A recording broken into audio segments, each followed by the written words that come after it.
Welcome back to the Morning After podcast, the podcast where two friends get a little tipsy and talk about anything spooky, pop culture, or really anything we want to talk about.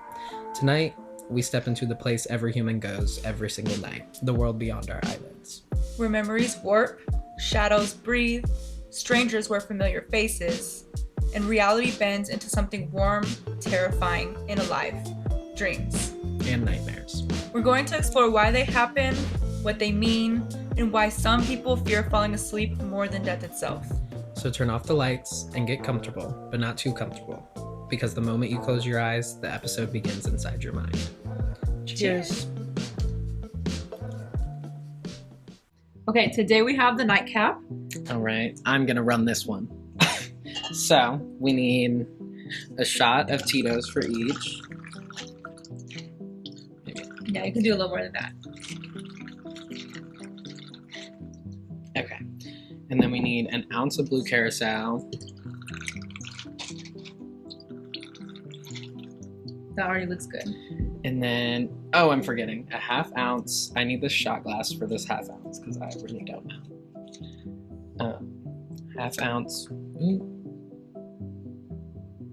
That looks like cough syrup. It's okay, it is. That's a lot.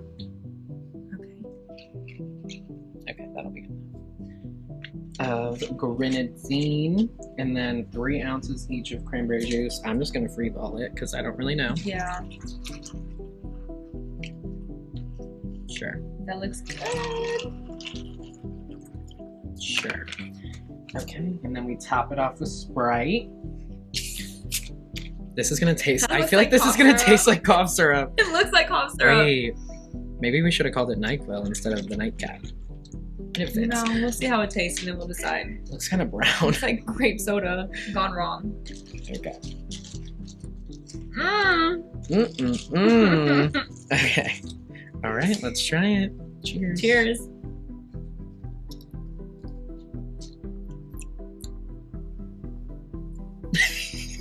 I don't know how I feel. I kind of like it. I like this one, I think. I don't know. It does kind of taste like medicine. It's very medicinal. You know what? But that's okay. It feels like I just drank NyQuil also. Yeah, so. Nightcap is a good name. Yeah, it works. Okay. Well, back to us. Okay, so now that we're done making those drinks, I do want to introduce our new babies. Our new microphones. Our new microphones. I'm so sorry for every episode prior to this. Hopefully now it's going to sound good. Fantastic. They are pink and green, not for Wicked or anything. It's just because she's wearing pink and I love green. So simple as that. Mind your business. But are we ready to start? I'm ready. Okay, so I'm going to start with talking about what dreams really are. So a lot of people think dreams are just random, but the truth is they are actually much stranger. Dreams are based on many things: your fears, your desires, your memories, and your instincts. When your dreams start, your logic, control, and identity kind of just fade away. So when it comes to the scientific reasoning for the stages we move through during our sleep and what causes us to dream is either non-REM or NREM, however people say it. But there's NREM 1, which is the descent, and then there's NREM 2 and 3, which is your deep sleep and your body is still, and then there's actual REM sleep, which is where your body dreams and your consciousness kind of goes crazy. Mm-hmm. During REM sleep, your body is paralyzed, a safety lock, because if you could move, you might run, fall, scream, or worse, act out the dream. Which, side note, there is a sleep disorder where your body doesn't go into paralysis when you're in REM sleep, and it causes you to act out your dreams. Isn't that just sleepwalkers? Not even sleepwalkers. Like, they act out their dreams. It's different. Like, one time I was laying in bed, and this was a summer when we would go jump off the diving boards a lot and like run and jump off them into the water. Okay. And I was half asleep, maybe fully asleep, I can't even remember, but I was dreaming about running off the diving board and jumping in the water, and my legs acted out that motion, and I ran in the bed and then jumped off. Wait, like standing on the bed? No. I was like laying down in bed, but my legs were kicking like I was running, and then kicked off like I jumped. And I jolted awake. I was like, did I just do that? Absolutely not. So, you need to get fact, some control. Yeah, hasn't happened since. Okay, so next I want to go into a little bit of theories of what dreaming is and what it comes from outside of the scientific realm. This is more of the like spiritual or spooky, whatever. Right. But for dreams, there is no single answer, only possibilities, some comforting and some deeply unsettling. Theory 1 is emotional processing. So dreams recycle experiences like washing memories clean. They write out trauma, rinse old pain, resurface what we thought we buried, but sometimes trauma fights back. That one, not too spooky. That one doesn't really scare me. I feel like that one makes sense. I think, yeah, that's... For the most part. I think a lot of times dreams are really random, but I think sometimes we dream about things we're going through or things we've went through. Process the day and process what we've experienced that day. Like if I go to sleep after watching something scary, I'm a lot more likely to have a nightmare.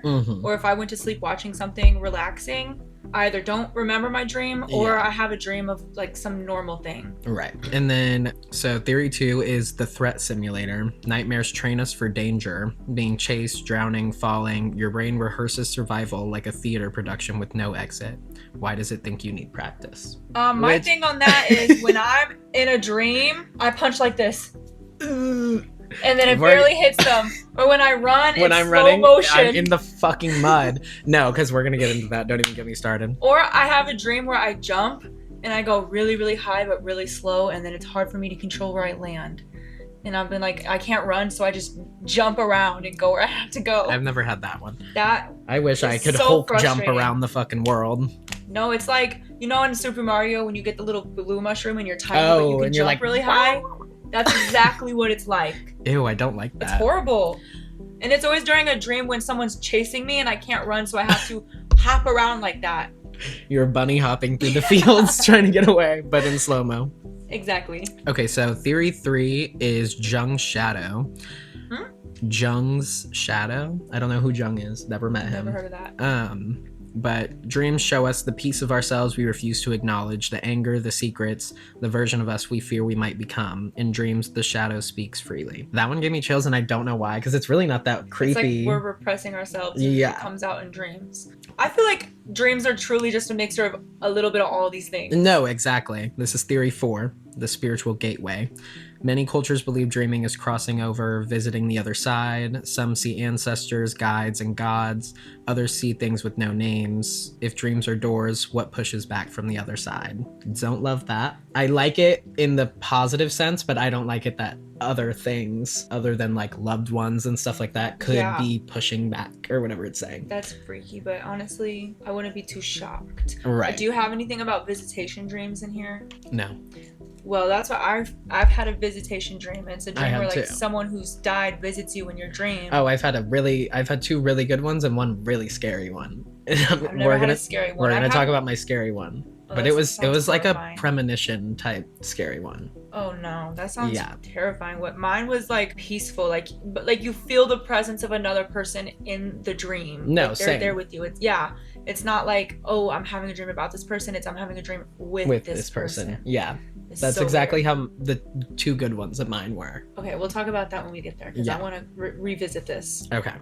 And then theory 5 is the multiverse. Every dream is you in another reality, another life, another world, which means when you die in a dream, someone wakes up in your place.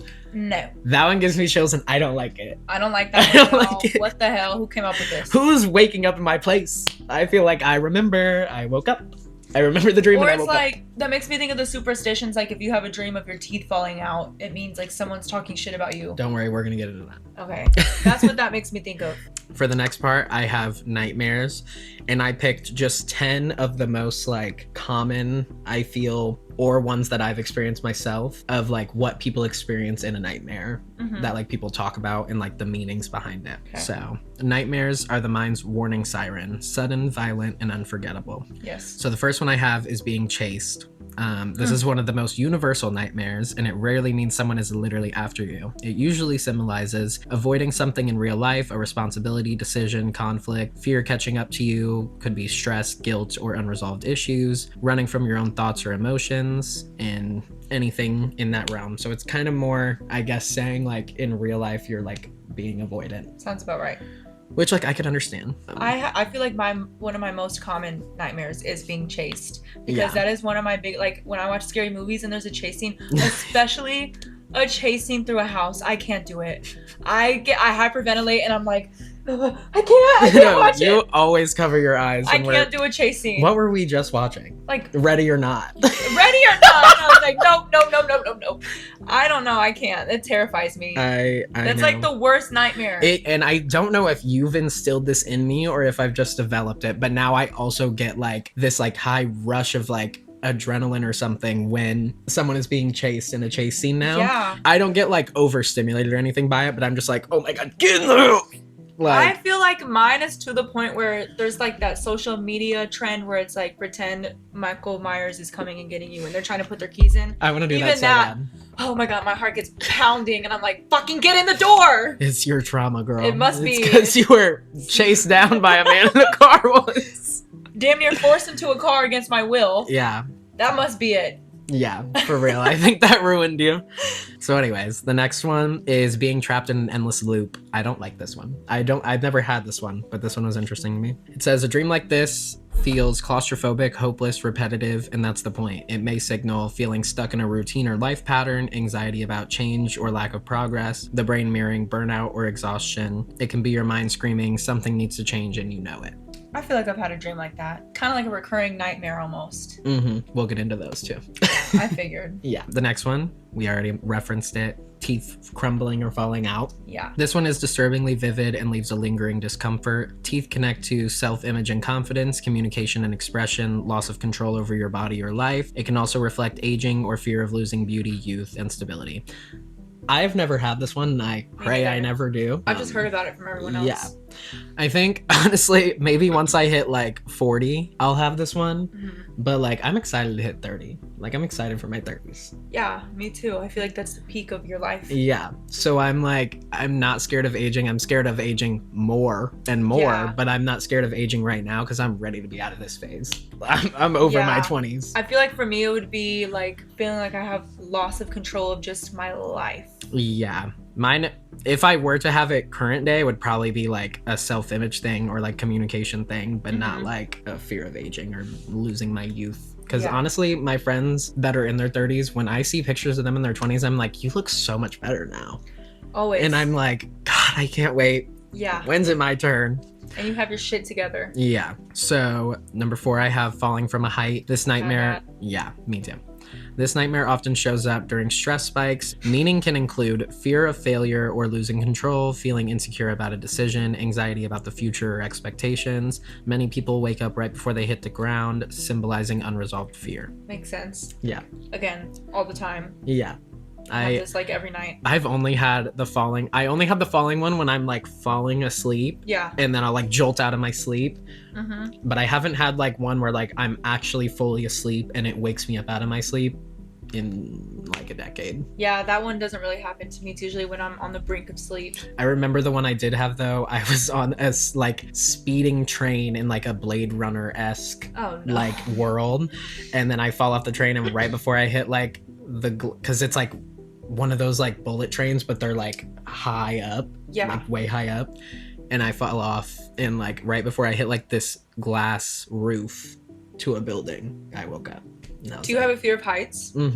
Same. Real bad. I feel like it happens. She says same, but she goes skydiving. I've been skydiving one time. And you loved it. Yeah, that's different though. For me, my fear of heights, yeah, that is crazy and it was scary, but my fear of heights comes from like climbing on something and I lose my grip and I fall.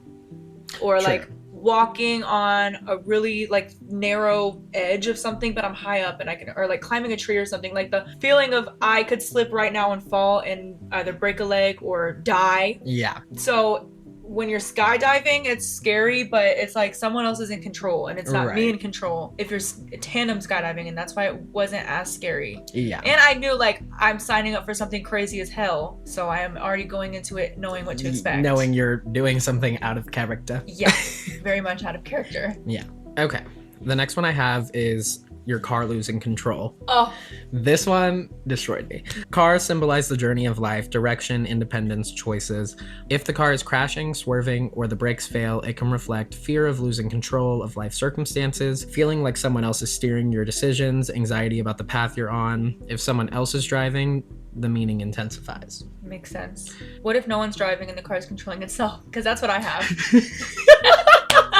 What if no one's driving and the car's controlling Because itself? that is fucking terrifying. I've had so many dreams, especially when I was a kid, of like being in the car and me and my siblings are strapped in and it's going up a mountain, but it's controlling itself. That was a recurring Oh nightmare my I god. had. Mine wasn't controlling itself. Mine was actually me and you in the back seat and Ma driving, Oh, my grandmother. And we're going up this like steep mountain. Like it's like a GTA racetrack. Like That's it's so what mine steep. And then we was. flew off the side of it I've and we're had just like dreams flying like and that. I'm like, no. I had that exact same dream, but it was no one is driving and it's me and my siblings. Mhm. Or another dream I had was the car is controlling itself. Like I was driving and then the car took over, Yeah, but it's running people over and the police are chasing me. absolutely. And I wrecked havoc on the whole city. It was horrifying. So also GTA. I woke up so thankful that that was a dream. I thought I was going away. You're going to jail. I woke up like, I will never disgrace this reality again. I will never commit a crime. The next one freaked me out, so that's why I added it. Your reflection being wrong, which just sounds I've so never scary. had that. That's I haven't honestly, either. that would I freak would me be out. horrified. Like I would not be able to go back to sleep that night. That's like the worst. Honestly, Yeah. that's something I've never even thought about. Me neither. Until I was reading for this. That's horrifying. It says, anything uncanny with a mirror is deeply psychological. Mirrors represent identity and self-recognition. If the reflection moves incorrectly, smiles when you don't, I'm getting chills. Yeah. Looks like you but isn't, it can mean fear of who you're becoming, feeling disconnected from yourself, suppressed traits resurfacing. It's your brain asking, who are you? Really? I didn't think of it as like my reflection smiling when I'm not. I'm thinking like I look in the mirror and it's not. It's someone else in the mirror. It's not me. Oh no, Like, I'm it's a more different scared of face. it's me and it's not doing what I'm doing. That would also be fun. Or like the horror movies when they go to like put their head down to And it wash their stays face. staring at them. That's what I'm saying. Oh my god. Or like it looks like you but just a little different. Like Yeah. Ugh. That's what would freak me out the most. what I would think is what like, would freak me out the most is like when if I like do this and it's delayed. I would be like, what the fuck is I would think that? someone drugged me. No, it's a nightmare. I literally Oh, have yeah, that's full true. body chills. Like this is freaking me That's out. freaky, especially in a dream, because it's like Yeah. this is deep in my head. No, literally. This one's also the last ones are scary, and then I have one that's like a palate cleanser. Okay. So the next one is a figure at the end of the bed. This borders sleep paralysis territory, which we'll get into another day. Symbolic interpretations, feeling watched, judged, unsafe, lingering trauma or unresolved memory, a fear you won't face, a shadow self. It embodies the things you don't want to look at but can't ignore. Never had that. I haven't either. I've just felt a presence. Well, haven't this is seen saying one. in your nightmare, not in sleep paralysis. That's true. Yeah, I've never had. I've a never dream had like that. shadowy figures in my Mhm. dreams. And thank God. Next one is a faceless person following you across dreams, What? which I really didn't like when I saw that. I've never had this, but when I saw that in my research, I said, oh no. Yeah, I think I would just never sleep again. Yeah. Facelessness equals the unknown. This could represent a part of yourself you don't understand, a fear waiting to be acknowledged, a memory or emotion you've detached from. The chase across multiple dreams implies it isn't going away. But like, I'm not even thinking about like the realisticness of it. I'm thinking that is horrifying. Yeah. Like, just the idea of that in general. Not doing it. Okay, this is the one that matters the most to me, because this is the one where I tell my story. Okay. Okay, so dead relatives calling your name. What? Haunting and emotional. Symbolism varies depending on the tone. If comforting, that equals like longing, unresolved grief, or missing guidance. If frightening, that equals like guilt, avoidance, unprocessed trauma. Sometimes it's the brain trying to reconnect to memory before it fades. So, my story on this, in elementary school, I can't remember my exact age, when I lived at my house before I lived across the street from McDonald's. Okay. I was laying in bed and this is in my nightmare. And so the way my bed was, if I lay on my side, I'm facing the door. Yeah. My door is always closed when I go to sleep, but in my dream it was open, and my great grandmother is sideways in her wheelchair, crawling towards me and like saying my name in the most eerie, horrifying way I've ever heard in my life. And then a month later she died.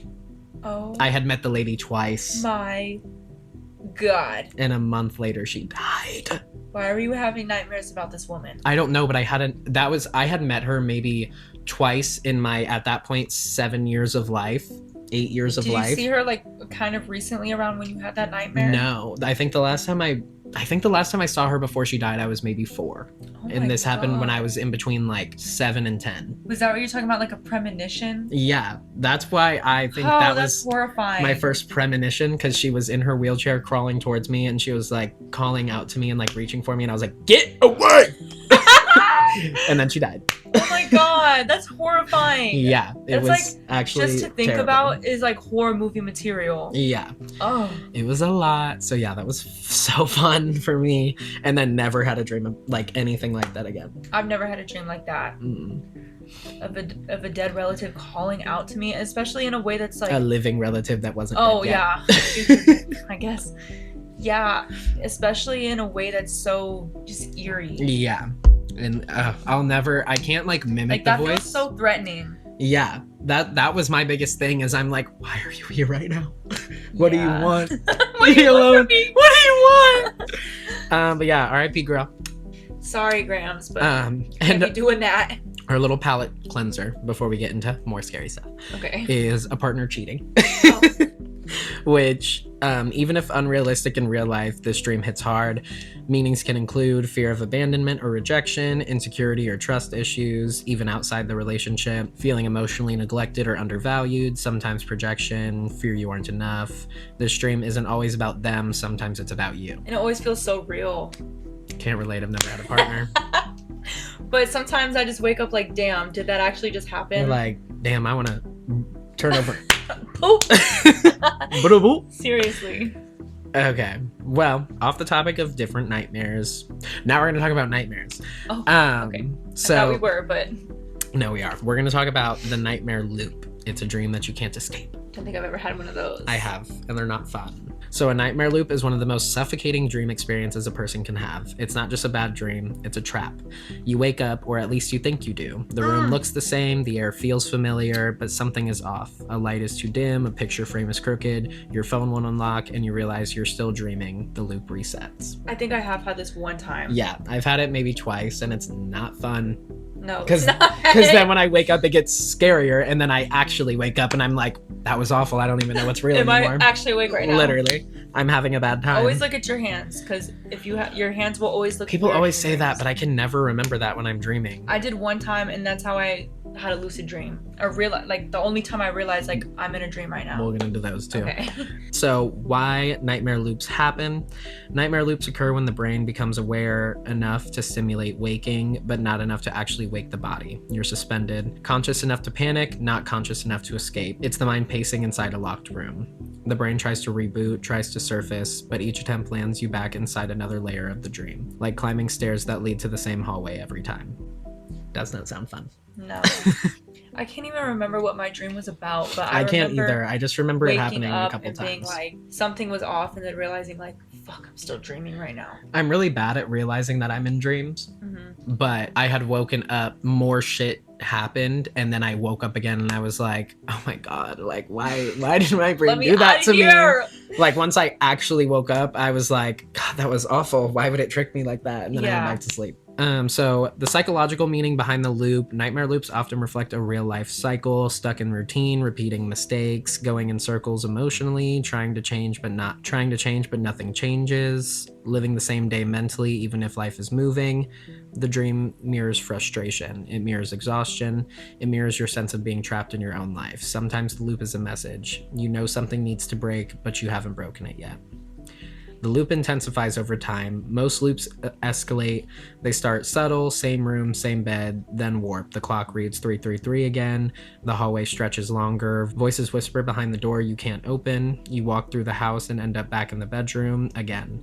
Each reset feels more wrong than the last. Reality thinning, logic tearing, your sense of self unraveling a little more each time. Some people say by the 10th or 12th loop, the dream isn't pretending anymore, it's showing you its true shape. I've never had all that. My dream loops are usually like one wake and then I'm up, like after that. How many loops do these people have? No, literally. I don't know. Because at that point... I'm having a foot cramp. Oh, shit. Oh, no. I feel like if I was in that position, you would just have to put me in. I couldn't do it. Put me in? To the institution. Oh. I was like, put you in, coach? Like, what do you mean? Because I couldn't do it. I don't know what's real anymore, so it doesn't matter. That's too many loops for me. I can handle maybe one or two, and I don't even like that. Yeah. Okay, so the worst part of the nightmare loop, sometimes you think you finally escaped. You sit up, you breathe, you check your phone, the screen works this time. The world feels normal enough, and then something small betrays the illusion. The mirror has no reflection, your voice sounds like someone else's, the moon isn't where it should be, your bedroom door is already open, and you realize the loop didn't end, it evolved. The thing that's freaking me out right now is just these little unsettling details. Yeah. Like the light's too dim, the picture's too crooked, and like these little things that are just freaking me out. I don't know. That's like they're really your uncomfy indicators that this reality is not real. Everything else looks normal, but there's like this one thing. Yeah. That's what's freaking me out. It's unsettling. It's not fun. The next part we have is finally reoccurring nightmares. This one's really scary. And I don't like them. I really have only had like 3 ever. I've had like, 3 different recurring nightmares. Or no, I've had 2 different ones, but both of them only happen maybe like 3 times each. I've had one that happens like once a year. Ew. Throughout my whole life. Okay, so the dark psychology of recurring nightmares. Recurring nightmares are the dreams that don't just visit, they stay. They come back night after night, sometimes changing details, sometimes repeating exactly like a looped reel someone refuses to stop playing. Think of them as unresolved memories wearing masks, knocking at the door of your subconscious and asking you to notice them. Psychologists believe recurring nightmares form when the brain is trying to process something that remains emotionally unfinished. Stress, trauma, guilt, fear, grief. But what's fascinating is the way the brain chooses to communicate. It rarely gives us a neat explanation. Instead, it speaks in symbols. You're being chased because you're avoiding something. You fall because control is slipping in your waking life. Your teeth crumble because something you rely on for identity or security feels unstable. You're trapped because your reality offers no clear exit. The content changes, but the message stays. The brain tries again and again and again. Recurring nightmares often evolve like a living organism. They gain new rooms, new rules, new consequences. The monster runs faster each time, the hallway gets longer, the crash happens closer. It's almost like the mind is saying, you didn't listen yesterday, maybe you'll listen this time. What makes recurring nightmares more unnerving is their persistence, not just at night, but during the day. People who experience them often describe feeling watched by something lingering just behind memory, like a shadow you swear you see move, but can't prove. A scent from the dream follows you into the next morning, a phrase echoes in your head, a dream character appears again the next night, and then again the next week. Familiar as a stranger you keep passing on the street. There's also the escalation. If you ignore a recurring nightmare, sometimes it comes back sharper, louder, more detailed. The hallway gets darker, the faceless figure becomes clearer, the dead relative whispers instead of calling your name. Why would you say that to me? Imagine she whispered and she's just crawling, but then she chokes, she starts choking, and now she's at... How'd you feel? I'm gonna act like you didn't just say that to me right now. Some describe it as if the dream is trying to force acknowledgement, not harm attention. There's a theory that recurring dreams are a feedback loop caused by emotional resistance. The more you refuse to think about the fear attached to the dream, the stronger the dream becomes. Like a wound that never closes because you keep covering it instead of treating it. But here's the strange twist. Once someone faces the fear in the dream, sometimes the nightmare stops. Not because the threat disappears, but because it has been seen. Turn and confront the thing chasing you, it may dissolve. Find the exit in the looping hallway, the loop may break. Ask the faceless person who they are. They may answer. Or worse, they may not. Don't say that to me. Ever. Recurring nightmares aren't just dreams, they're messages. Some whispered, some screamed, and sometimes the scariest part isn't the nightmare itself. It's realizing it won't stop until you understand what it wants. What it wants? What does it want? What do you want from me? I hate that. I hate all of that. So what's your recurring one that you get yearly? It's like there's this creepy ass house. I feel like this is a culmination from me watching as a child The Ring and the Blair Witch Project. But it's this, someone's in this creepy ass house and I have to climb to the top to go find them. There's this terrifying fucking girl in there that I have to get through. And she looks like Samara from The Ring. Okay. I have to like outsmart her to get to the person that I need to save out of the house. Mm-hmm. And it's horrifying. The first time I got this dream, I was probably like 8 years old, and it's just recurred like maybe once a year. I get the same dream. It's really freaky. Yeah, I don't like that at all. I normally never have to go towards the problem. Usually in my dreams I'm just running away. And it's always like someone who's more vulnerable than me, like a little kid or something, like someone that I don't feel like I can. It's that warrior spirit. Figure it out. Yeah, I guess so. But absolutely not. It's horrifying. The other recurring dreams I have are the car dreams that I was talking about, of like the car being in control, and like I have this irrational fear of having to go to prison for some like accident or something. Same. Like I have this overwhelming fear, and sometimes when I'm driving I get really like paranoid of like I can't hit anybody on accident. Obviously I don't want to hit anybody, right. But it's this fear of like, it's probably because you've had some close calls. I definitely have. I live in a campus town, so there's people walking. There's people everywhere. And they don't look both ways. They don't. And at night, these students don't care about their lives. They don't care. And at night when I'm driving and the visibility is already low and people walk in front of me. So yeah, I've had some close calls, and I have this irrational fear of having to go to prison for something I didn't mean to do. Yeah. And that's also one of my recurring dreams, is like literally being on the run from the police. Because you're like, I'm going to jail. Because the car that took control ran people over. And then it put you in the driver's seat. Exactly. And then it magically teleported me in the driver's seat as soon as the cop knocks on the window. Yeah. So that's my recurring dreams. Wow. That doesn't sound fun. I don't remember any of mine. I haven't had one in a very long time. Yeah. But I didn't put anything in here about it, but one thing that I do hate with every ounce of my being is when I wake up from a dream and then go back to sleep and I go right back into the dream. Especially if it was scary. I've had that. Like, I woke up to escape you. Leave me alone. Yeah. It usually happens if I'm only awake for like maybe 20 minutes. Max. I have to be awake for probably less than 2 minutes for it to put me back in it. Yeah, I've had that. Yeah. Sometimes though, I'm like, if I'm having a good dream, I'm like, put me back. Get me back in there. Or because I've had times where I wake up from a good ass dream and then I go back to sleep and boom, it's a nightmare. I'm gonna say, anytime I've had a spicy dream, you wake up. I wake up before anything actually happens. I've only had one where we've gone through with the act. That's your own brain, like holding no, you back. Literally, my brain. It'd just be too good to be true. Like, it'd be too easy. I can't find peace in my sleep or in real life. Like, damn. It's hard out here. It's hard out here for a pimp.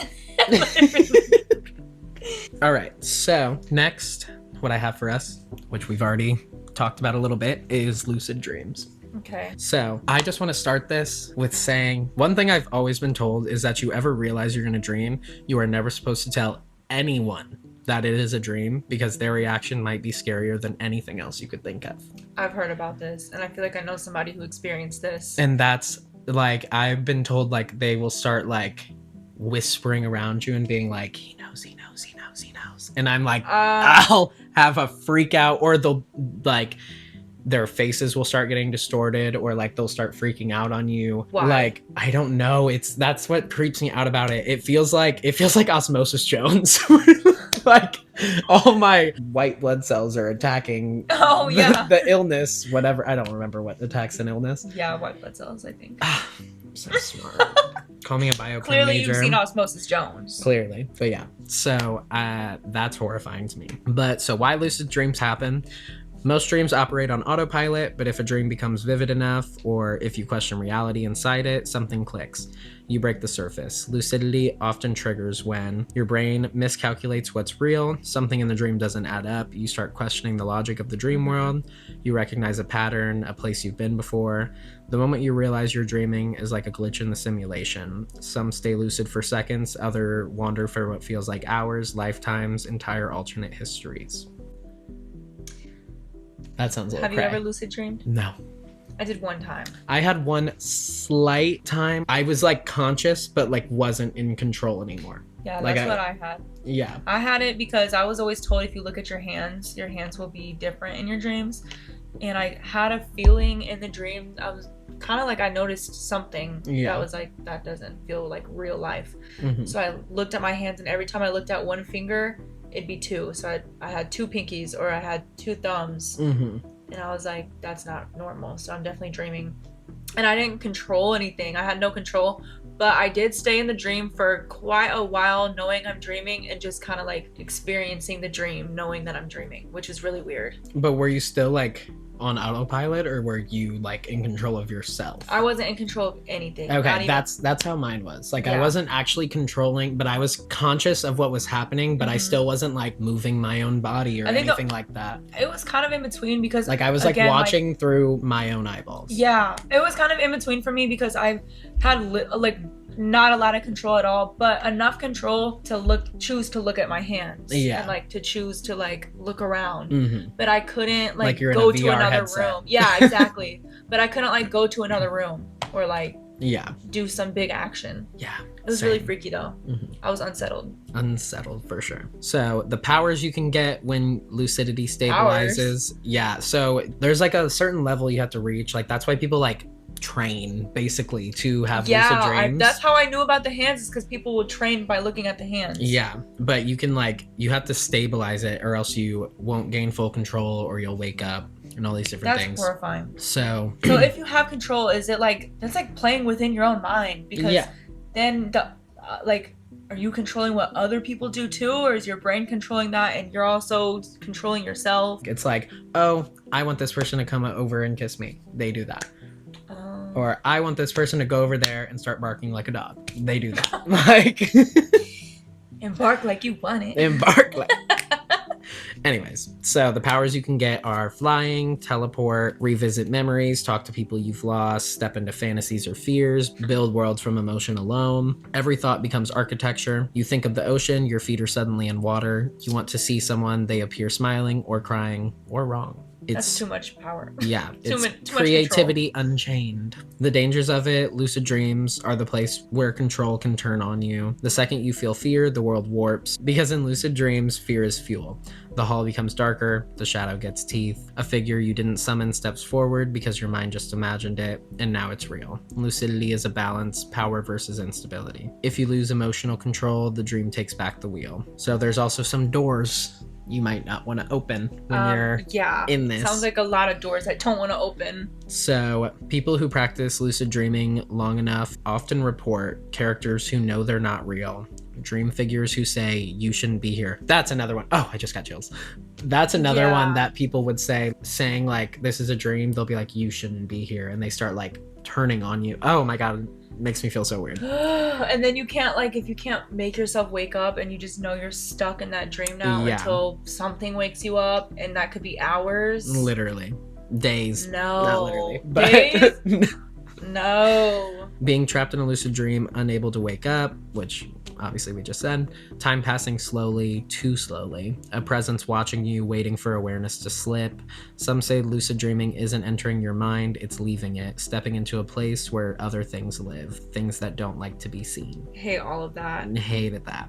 The part people don't talk about much, when you become lucid, you also become vulnerable. You are no longer a passive passenger, you are a conscious intruder inside your own subconscious. And every dream has inhabitants. Some are memories, some are stitched from fear, some are fragments of yourself you don't recognize, some don't feel like parts of you at all. Lucidity means meeting them with your eyes open. The thought of being an intruder in your own subconscious greatly unsettles me. Yeah.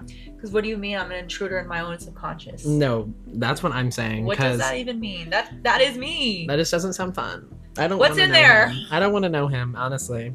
It's horrifying to think about because that's like everything that just lies dormant throughout the day, and you're telling me that all comes to life at night, and that's me, but it's not me, and I'm not supposed to be there. Right. So who is he? Yeah, seriously. Who's Shadow Brody? What's that one character from Yellow Jackets? Ty. Other Ty. That's what it is. That's other Brody. That shit freaks me out too. No, literally. Yeah, I'm kind of horrified now. I don't know. Dreams are just. I've had a lot of bad experience with dreams, and when I have dreams, they're very, very vivid. Whether it's a good dream or a bad dream, like it feels visceral. I'm there. I'm experiencing it. Like I can feel physical pain. I can feel emotional pain. I've rarely felt physical pain, but I have. One time I got shot, and I felt that. Yeah, I've had a dream like sweating. that.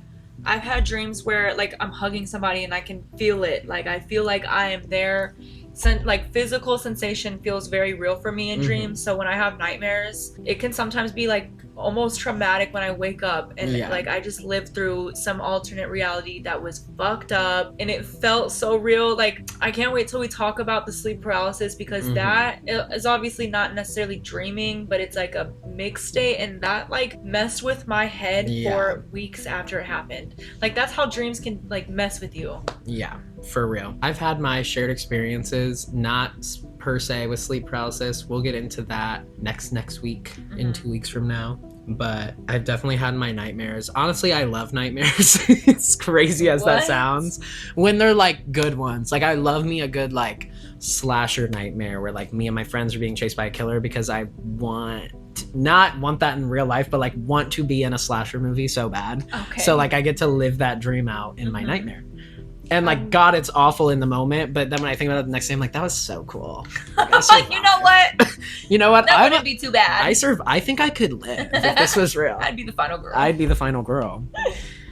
Which I also want to do an episode on final girls sometime. True. Where That'd like be fun. I want to talk about the feminism that was accidentally introduced to the horror genre by making the final girl.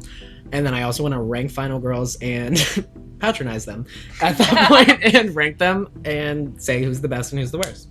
That's fair. So yeah. There's a lot of final girls, so. We have a lot to work with. So tonight when you sleep, pay attention. Where you go, who you meet, what watches from the dark. And if you wake gasping, sweating, frozen beneath invisible weight, you'll know this episode reached deeper than your ears. This has been the Morning After podcast. Close your eyes if you dare. Have a good night. And sweet dreams.